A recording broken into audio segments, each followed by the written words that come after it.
Welcome to Israel Weekly, one of the most popular Israel talk shows on cable television and the internet. Today we have a very exciting program, some very interesting issues, and some very exciting guests. I'd like to first welcome Miri Eisen, Colonel in Reserves in the IDF, former in the Intelligence Corps, and was a well-known spokesman during a lot of her military career as someone who has mastered the English language and is very good on camera, and also served as a foreign media advisor to the Prime Minister. So I'd like to welcome you to the program, Miri. Thank you for joining us. It's a pleasure to be here. Thank you. I'd also like to welcome Dov Littman. We've had him in the past, a rabbi, former member of Knesset, and someone who's very actively involved in diaspora relations. Welcome, Dov, to the program. Great to be here. Well, first, before we get into all of the issues that we're going to discuss, any of you who are on Facebook and follow Dov Littman, and I strongly recommend that you follow him on Facebook. He has been posting throughout the summer his trip to various places, exotic places like Hong Kong and Australia, and many, many speeches. So if we could just start out and you could just recap it for us and tell us, what did you do this summer? It was really a remarkable few weeks in Hong Kong, Australia, New Zealand, making the case for Israel, both to Jewish communities, non-Jewish communities, parliaments, and also learning about some of the needs of those communities. And to be honest with you, the biggest message that I walked away with is, first of all, that we in Israel have to do a lot more to help our supporters around the world make the case for Israel. There were many, many requests for more information, clear channels of communication. They want to be our ambassadors, and we have to do a better job. But also, especially in Australia, I saw that Zionism is alive and well. You know, in the United States, where I travel often, Zionism to many has become a dirty word. We don't want to use that word. People associate it with negative things. In Australia, proud, we're Zionists. We don't have to hide it. Zionism is a wonderful thing. It's something which can bring good things to the world. And they have all these Zionist youth groups for children from all backgrounds, and they really push Israel. And it really works. They have a much higher immigration rate, aliyah rate, than other countries do. And even if they don't move to Israel, their youth become leaders and they become supporters and ambassadors for Israel. So I learned a lot from that experience as well, and was inspired to see that much support for Israel. Okay. Were you interviewed at all on the media there? Did you get any I was interviewed actually by ABC in Australia, and it was quite in-depth interview, and they did a lot of homework beforehand. They had quite a bit of negativity about Israel, and I attacked their assumptions. They came to the questions talking about the settlement enterprise. They talked about discrimination in Israel, whatever the other issues were, and I felt it was important to try to actually convey the facts. And sometimes we don't do that enough, to actually engage in the facts and talk about what's really happening on the ground in Israel, and I was happy that I had the opportunity to do that. Okay.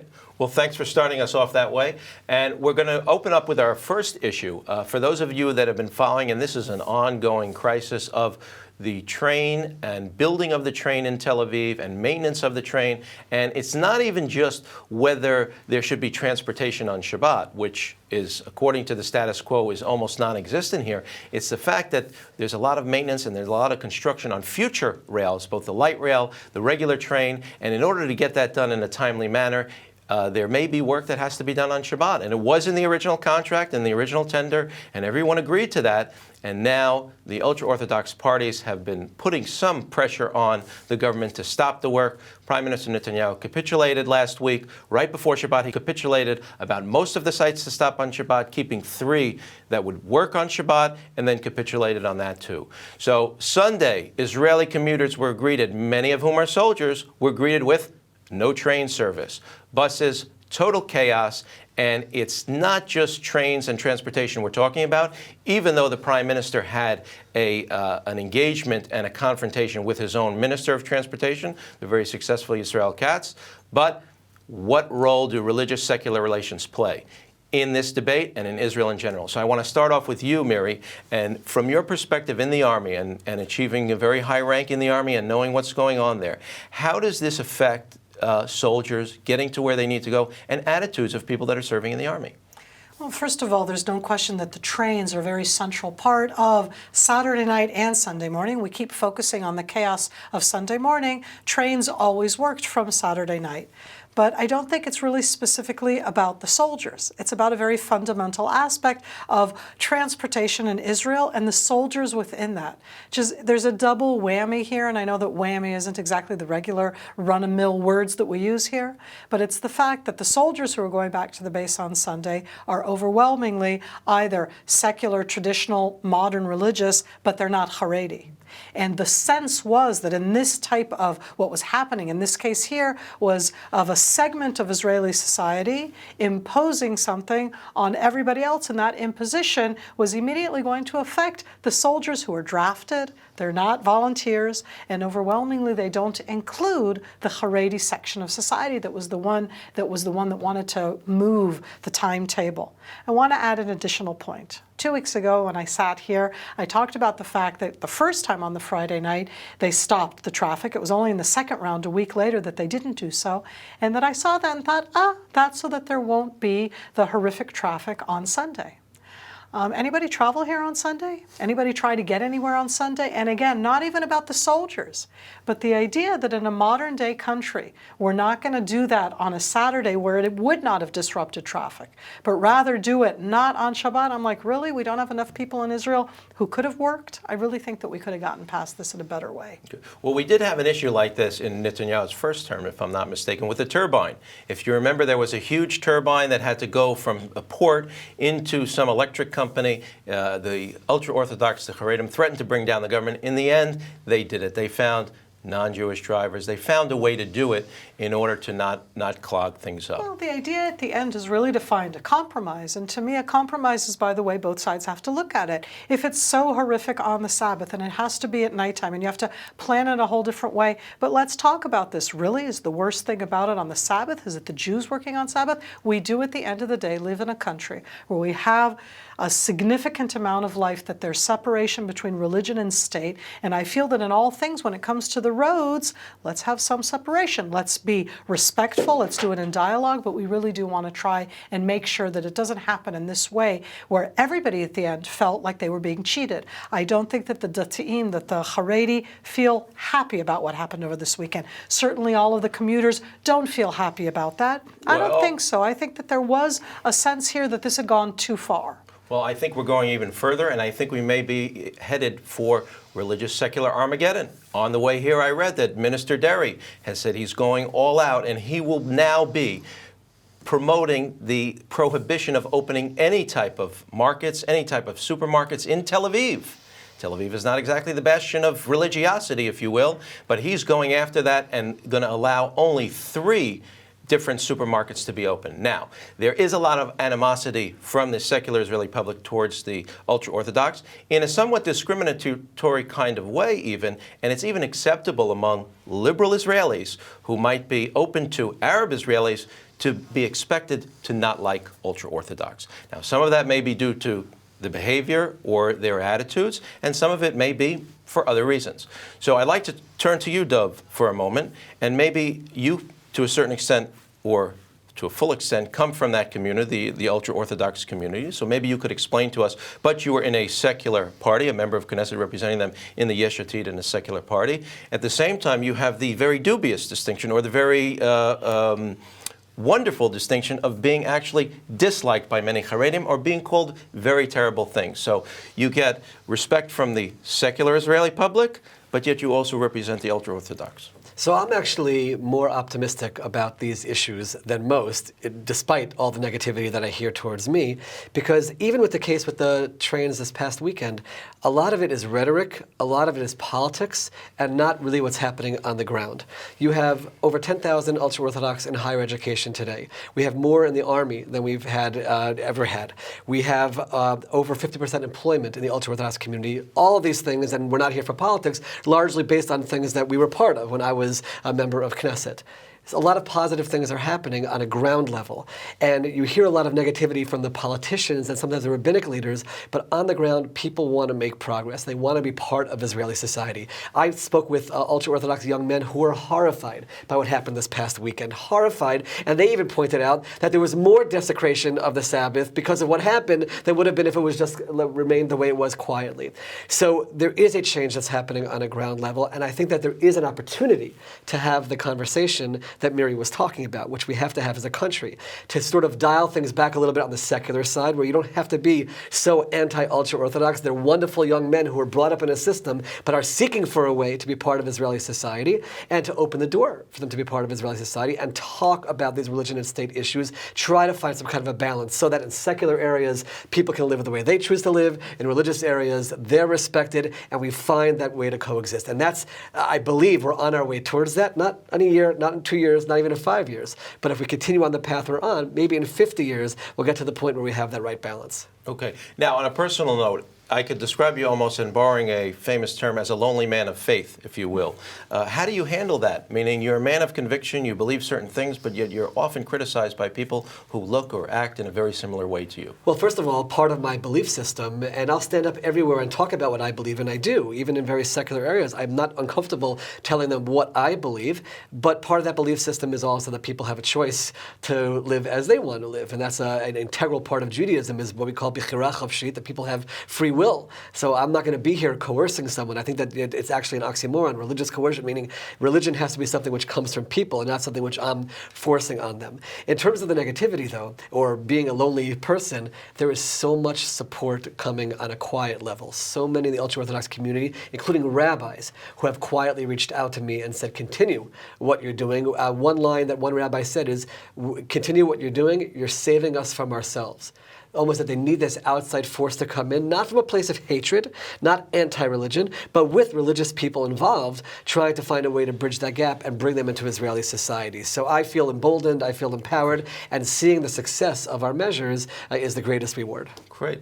Mary, in the Army, what has your experience been between religious and secular, and is there an imposition? Is there some type of coercion? Tell me how a religious or ultra-Orthodox soldier who's coming in, really breaking the mold of his community, feel, and how does a secular soldier feel when he's going to meet that person? So that's one of the biggest debates right now for me as a woman, because in the last 20, almost 25 years, there have been enormous advances for women inside the Israeli military. And the reason that's so important is because the Israeli military is a jumping spot into the rest of Israeli higher society, both into different positions of decision-making, etc. And here come the Haredi men. And there's this, everybody talks about the fact that the impact of the Haredi, the ultra-Orthodox, and they're being drafted. I have to say I have a slightly different opinion. I think that there have been, over the last 25 years, a lot of changes that have come from all of the modern religious who are drafted, who are coming in from yeshivot Hesder, etc., in the way that women are treated in the army, and that it's not specifically the Haredi coming in. I've met different units. I should say that where I come from, it's the good part. But inside Israeli military intelligence, you have enormous amounts of Haredi men. It's one of the places where they've put an emphasis in bringing them in. They work with women, under women commanders. They don't have, all the demands that you talk about, they're where they are, they come to work, but they're so different. They're going to be 21, married with a child. It's such a different situation than a regular Israeli, 21-year-old, 19-year-old who doesn't have any of those kind of responsibilities. And I think that it's the opening to the next generation. If Dov said 50 years, I'm not usually more optimistic than Dov. How can anybody be more optimistic than Dov?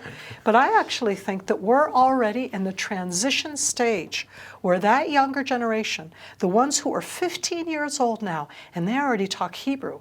And in the generation before, they didn't talk even Hebrew as a regular language. They're all talking Hebrew. The 20-year-olds are all talking Hebrew. That's already a big difference. They're already starting to be part of society. I was very struck by the fact that between Tisha B'Av, the 9th of the month of Av, and Aleph Elul and Ben Azmanim, and the time period that we have, which is kind of like an off time in that sense, I'm all over Israel all the time. Everywhere I went, I was meeting not modern Orthodox, ultra-Orthodox, going out with the entire family, traveling in Israel. That's part of the connection. So that when I look at it in the military, that's the second stage. There are places where they are vilified by their own community, but overwhelmingly they're taking these steps. They want to join in. They don't all want to be studying at yeshiva their whole, in that sense, it's like this door. And for them to be able to come in, they want to do it through the military. So it comes back to the fact that there's a change. I agree very much with Dov about leadership. That's true to me on all sides, Dov. I think that leadership comes, from a certain generation, and then you see changes. And I'm hoping that just like we've seen a lot of changes in Israel with younger generation, younger politicians coming into some of these new different political groupings, perhaps we'll see a few of that bit of that also on the Haredi side. And last point, including Haredi women. But that's a whole different issue. Okay. In a parting shot from this segment, as someone who's a woman, who's more secular, traditional, religious, what's the one thing that you would want the ultra-Orthodox community to understand about you and your needs? I come from pluralistic liberal Judaism. To me, I think the most difficult aspect of my life inside Israel, and this is different from Dov, is that when we made Aliyah from the United States 45 years ago, as conservative Jews, there were no conservative synagogues here, and in time there's a lot more of the reform movement and a bit of conservative. To me, it's the acknowledgement that Judaism is not just your way. That's a big request that I have right there. I think that Judaism, that pluralistic Judaism, that the flourishing of pluralistic Judaism in the United States of America or North America, to me that's an inspiration. Let people do it their way. Look at the way you can reinvent it. I was very honored last year at a conference to meet a young woman Orthodox rabbi. There are 13 that were ordained in the States. Even in the States, that's kind of hard to swallow. But to me, as a woman here, I'm very Jewish. And I'm absolutely not modern Orthodox or ultra-Orthodox. But I practice Judaism in my way, and in that sense, I feel sometimes that I'm worse than somebody who doesn't practice at all, but actually choose a different way.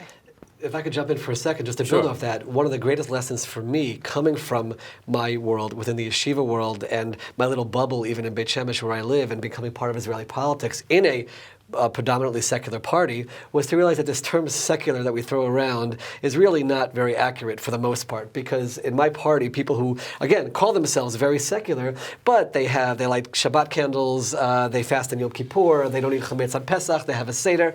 There's a Jewish culture here, which I think that the ultra-Orthodox world, because it's very isolated, doesn't even realize that all these people who live a very different lifestyle than they do identify themselves as very, very Jewish. Yair Lapid, the chairman of my party, who's viewed a little bit as the poster boy of that secular world, he views himself as very, very Jewish, and he is a passionate Jew, even if it doesn't translate itself into religious practice on a day-to-day level. And that was an incredible lesson for me. And I think as they go into the army, as they go to work, as they go to higher education, they start learning that about their secular neighbors, and that's where we start breaking down barriers and unity and coexistence and all the wonderful things that come from that. Okay. Now, coming from your community of ultra-Orthodox, just to end this segment, what's the one message that you think that the wider community, I'm not going to call them secular now, but the less religious, the less traditional, but people that still, have some kind of regular Israelis, what should they understand about the ultra-Orthodox that would bridge some of these gaps? To try to separate between what they hear from the politicians and the people on the street. If they hear Minister Derry saying he wants to close down supermarkets, realize that the average Haredi is thinking about how his children are being raised and how to support them, and is not thinking about the supermarket in Tel Aviv. And they weren't thinking about the railways on Shabbat. They were embarrassed that people were inconvenienced the way they were on their backs, so to speak, and they were guilty of it. To recognize that they're just like everybody else, and ultimately they want to find a way to coexist, and they're not interested in being coercive towards anybody. When we had all of our issues with the extremists in Beit Shemesh many years ago, there were tensions. I always emphasized this is not the ultra-Orthodox against the secular people. It's a group of extremists in Beit Shemesh, and that's not the broader community. The politicians they see in the Knesset, I do not think represent the true feelings of the average person on the street. Give Haredim a chance. Give them a chance. Get to know who they are. You'll find that they're wonderful, wonderful people, and I think that's the way we can break down those barriers and find a way to get along with each other. Okay, great. Let's move on to the next segment. This year, and we just heard Dov's report about what he did this summer. Well, 1.5 million Israeli school children went back to school. And some people are having better experiences with the school experience, some less. I think everyone here has kids in the system. I have 6 kids in the Israeli school system, and I can tell you all sorts of stories about them. Some of them are more successful than others. So the Prime Minister opened up the school year visiting 3 schools, kind of covering his bases with the different types of school systems here. Interestingly enough, he visited an Israeli Arab school, which I think is a first. There's certainly a first for Prime Minister Netanyahu on the opening of a school year, which sends a very powerful message. He has been, after his little communications debacle in the last election where he said they were coming out in droves, which we discussed here, and his approval of 15 billion shekel aid package and then apologizing in his own very special way, he now goes and faces school children and says, you're very much part of this system. So that sends an important message. Let's start out, and Miri, if I could ask you, do you think the education system here prepares Israelis for the future, particularly the army? What grade would you give it? I don't think that an education system is supposed to prepare you for the army. I think that the state of Israel has the draft, and because of that, it's part of our system. That's not the education system. I have 3 kids in the system, and only when I'm sitting with the 2 of you do I suddenly feel like I don't have enough kids. But that's a very Israeli aspect. I think that the Israeli school system is much better than we give it credit for. And oh my God, I'm saying that sitting here. In what way do I mean? We have very high birth rates, and yet we manage to keep the classroom at a sufficient level. I don't want to have 40 kids in a class. I don't want to have 35 kids in a class. But with the birth rates that we have in Israel, the fact that we stay at the 35, 40 kids in a class means that we're building lots of schools, lots of kindergartens. I think that our curriculum is an adequate curriculum. I think that there are enormous gaps within the system. And here it comes to the fact that at the end we have 4 parallel systems. You spoke about the Arabic system. The other 2, the Arabic-speaking system, it's the Israeli curriculum, Arabic-speaking. There's the regular government, and then there's the modern Orthodox. And the 4th system is the ultra-Orthodox. And I just want to give one example from this last week about what that can mean. So it's to continue our debate before about the Haredim. Last week, a young man comes to my house as a salesman of Partner. You open up the door for somebody who's coming to sell you a cell phone, and I open it up to a Haredi man. Taken aback. I was surprised, both because I didn't hear it on the phone, and excuse me, I thought I would be able to hear it. Okay, just goes to show gaps. And he walked in and he sat down at our table and he was working with it, and at some stage he had to work with my phone. And he looked at my phone and he said, oh, it's written in English. And he says to me in Hebrew, listen, I didn't study core studies, so I don't know English, so you're going to have to do it. That's where we have to go. We have to look both at the Arabic system, which doesn't do as well, and at the ultra-Orthodox, which still does not have the core studies. Some of it doesn't have. It's not that overwhelmingly all of it doesn't have it. But I think that our score is decent.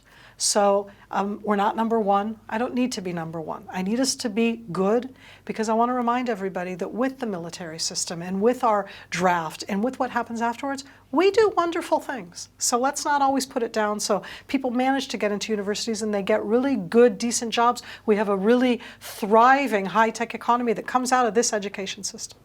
So I give it a decent grade. How's that, a B+? That's very good. That's very good. Now let me turn to you, Dov. If you could talk a little bit about the system that your firsthand involvement of the ultra-Orthodox system, both on the elementary and high school level, and then you've touched on today getting into the job market, higher education, higher skills.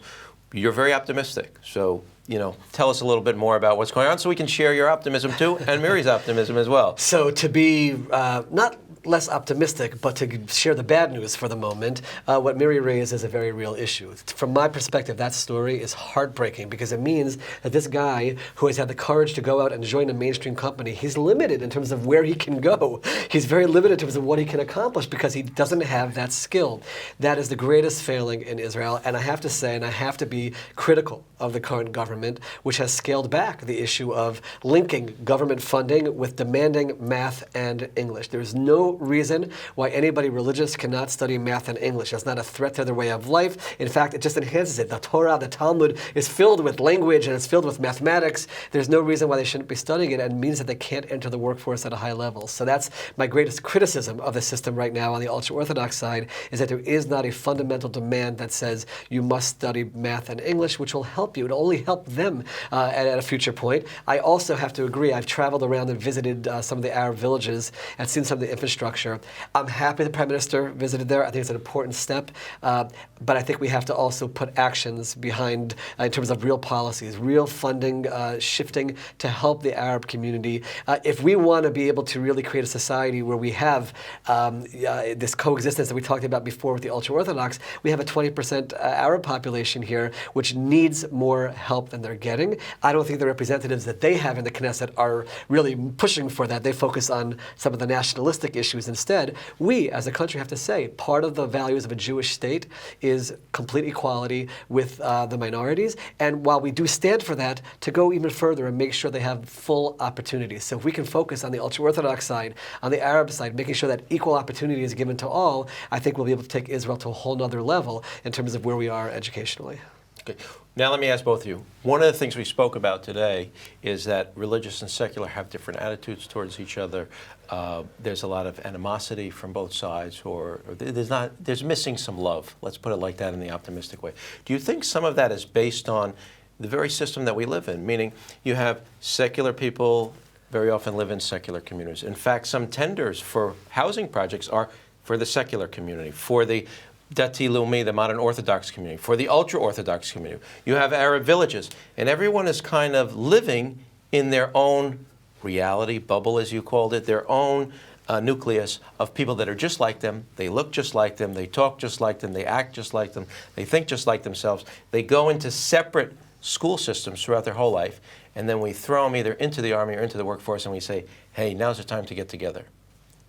You know, Israel was created just 68 years ago. We're not just a work in progress. We're in our infant stages of this concept called a Jewish state now in the 21st century. So we're working through a lot of these issues. When the state was first founded, I think every single group wanted to stake their claim and make sure that they existed. And therefore, I understand why back then there was a need for everyone to sort of be insular, have their own political party, have their own movements. I do think we are reaching a stage where maybe we can be mature enough to be brave. I'm not going to say necessarily to have completely mixed school systems, but to start programs which are bringing them together on a youth level. And there are a number of projects out there, but I mean on a national level that we're trying to actually find a way to familiarize each group with the other, to sort of get to a point where we're comfortable enough to say, okay, there are ultra-Orthodox here, there are secular here, there are religious Zionists, there are Arabs, we're here. Now let's actually try to understand each other. And by the way, even within the Jewish population, all the different immigrant groups, you have the Russian immigrants, you have the Ethiopian immigrants, you have the English-speaking immigrants. There's a lot going on under the surface here. Let's bring it above the surface, and let's actually have educational programs bringing these groups together. Okay. I think as I'm looking at it, in this case I see it slightly different. I don't think that Israel is at the stage where we can change the education system. I think that that is a big hot potato and we're not there yet. Having said that, I actually think that in most countries in the world, people live in a neighborhood, and they grow up in an area, and they meet the same people in and around, and they may have the exact same school system, but at the end, how much do you actually go out of your school and meet other people in other education systems? It's like we expect more of it here than of any other place in the world. But Israel is very small, and there's certainly no question that from junior high and going through high school in Israel, you already have outreach programs within Israel where you're mixing first between the groups that are kind of like you or not, as big city, little city, moshavim, kibbutzim, people who live out in the more in agricultural type communities and urban communities. You get some mix. Where does it not mix is between, I would say, the three. The Arab citizens of Israel do not really get to mix with the non-Arabic speaking, the majority of the Hebrew speaking, and the Haredi don't mix, but hey, they have separate boys and girls there. They don't mix at all from the beginning. So what I would challenge in that sense for ourselves is there is no place in Israel where you don't have anything. I'm going to give my own city as an example. I live in what you would define a secular city. And in my secular city, there are 8 elementary schools that are the regular government. There's one that's religious, and there's one that's ultra-Orthodox. Can within our city we meet each other? And I say that in Beit Shemesh, and I say that in every city in Israel. There are very few. The Arab cities may not have Hebrew speaking. I said the Arab, it's different. But you will have a Haredi community in almost every single city in Israel. You certainly have modern Orthodox, and then you have the education. Let's do it at a city level. We don't have to aspire beyond that. Not everything has to be about the government. One example, by the way, which can help is just even sports, as an example, to have a national league where schools are playing against one another. You'll meet each other. You'll shake hands with each other before the game. That's an idea just to, I've thought about this often, just to create a peaceful place where we can have that coexistence and familiarity. That's one idea, and it doesn't exist right now. Everyone's to themselves. That's just, again, thinking out of the box, but something we're familiar with from America where you can actually get to know one another. Okay. Well, I want to thank you, Dov, and you, Mary. I think we had a great discussion. It was a great program, like I said in the beginning. It turned out to be even greater than I expected. I want to thank everyone for watching. This was ILTV's Israel Weekly. Follow us on Facebook on iltv.tv. I'm Mitchell Barak, and I want to thank you again.